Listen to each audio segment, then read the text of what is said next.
Alam naman natin na masarap na ang kamote kahit ilaga mo lang. Pero sa recipe na ito, gagawin nating mas masarap ang kamote na pwedeng ipang negosyo at sigurado.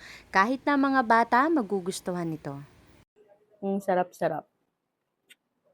At balik na nga tayo dito sa aking niluluto. Bali, bumili ako ng 3/4 kilo ng kamote at hinugasan ko na yan bago ilaga. At makalipas nga ang ilang minuto, ayan, malambot na rin yung kamote.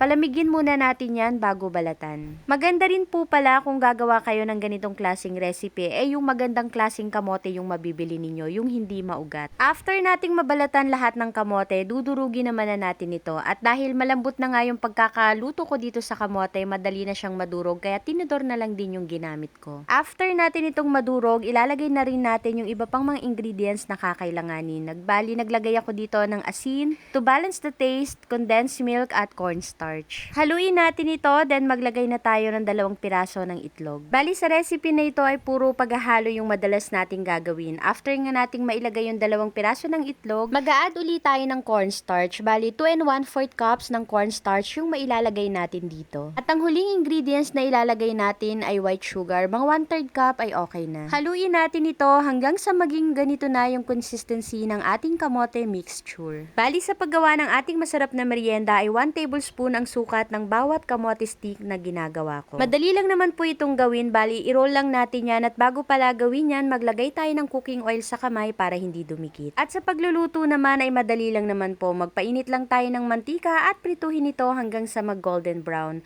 At medium fire po pala yung gamit ko sa pagluluto. Sa mga ingredients na ginamit ko, nakagawa ko ng 55 pieces ng kamote stick. And ready to serve na ang ating napakasarap na merienda. Merienda naman ang ating niluto. Actually, kahit wala na itong sausawan or ganito nyo na lang kainin ay napakasarap naman na talaga. Ang sarap. Actually, yung unang niluto ko nito, nilagyan ko yun ng sesame seeds. Kaya lang, yung mga anak ko, mas gusto daw nila ng walang sesame seeds. Kaya yung next batch ng niluto ko ay hindi ko na nilagyan ng sesame seeds. At yung lasa naman, same lang din, parehas masarap. At yung anak ko palang si Mizo, gustong-gusto niya to na sinasawsaw sa chocolate spread or sa Nutella. So, tikman din natin kung ano bang lasa pag sinawsaw dito sa Nutella. Sabi niya masarap daw eh. Ang sarap. Ang sarap-sarap.